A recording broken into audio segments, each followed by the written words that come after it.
మరి ప్రధాని మోడీ మాటలు వింటే ఆర్థికంగా ఏదో పెద్ద సంక్షోభమే ఉంది అనిపిస్తోంది. కేంద్రం ఎందుకు దీన్ని దాచిపెడుతుందంటారు? కేంద్రము దాచిపెడుతుందని అనుకోని అందరికి కనబడుతున్నదే కదా. కానీ ఇది ఒకటి ఎన్నికలు అయ్యేదాకా ఆగారు. ఈ మాట ఎన్నికలకు ముందు ఎందుకు అనలేదు ప్రైమ్ మినిస్టర్ అనేది క్వశ్చను. ఎన్నికలకు ముందు అనాలి కదా.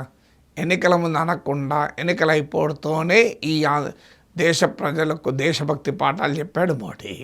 రెండవది ఏంటంటే తన వైఫల్యాల నుంచి కప్పిపుచ్చుకోవటానికి కూడా చేస్తున్నాడు. తన వైఫల్యాలంటే ఇదేం కొత్త కాదు కదా. ఇప్పుడు రూపాయి నరేంద్ర మోడీ ప్రైమ్ మినిస్టర్ అయినప్పటి నుంచి పడిపోతుంది. మరి అప్పుడు ఈ వెస్ట్ ఏషియా వార్ లేదు కదా. ఇప్పుడు 2014లో 58 రూపీస్ డాలర్ ఉంటే ఇప్పుడు అది 95 అయింది. మీకు అది తగ్గుతూనే ఉంది కదా. ఇప్పుడు మన స్ట్రాటజిక్ ఆయిల్ రిజర్వ్స్ అంటారు, అది వ్యూహాత్మక చమురు నిల్వలు. అంటే తక్కువ రేటు ఉన్నప్పుడు కొనిపెట్టుకొని ఎక్కువ రేటు ఉన్నప్పుడు అందుబాటులో లేనప్పుడు వాడుకోవడం. అది మన దేశంలో 10 రోజుల అవసరాలు కూడా తీరేంత కూడా లేదు.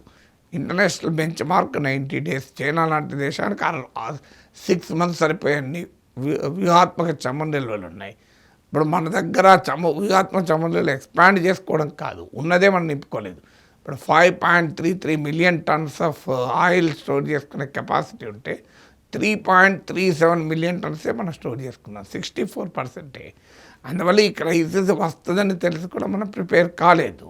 సో దానివల్ల మీకు వచ్చినటువంటి మన ఫారెన్ పాలసీలో కూడా ఇరాన్ నుంచి అమెరికా ఒత్తిడి మీద కొనొద్దంటే మానేశాం.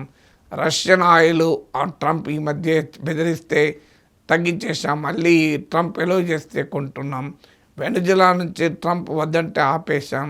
సో ఎనర్జీ డిప్లొమసీలో కూడా లోపాలు ఉన్నాయి. అందువల్ల సమస్య నిజం, కానీ ఆ సమస్యను ఎదుర్కోవటానికి ముందస్తు ప్రణాళిక ఎందుకు లేదు అంటే ప్రభుత్వ వైఫల్యాల నుంచి దృష్టి మళ్లించటానికే ఈ ఎత్తుగడ ప్రైమ్ మినిస్టర్ వేస్తున్నాడా అంటే తన వైఫల్యాలను కప్పిపుచ్చుకునేందుకు ప్రజలను త్యాగాలు చేయమంటున్నారు కదా అనేదే క్వశ్చన్.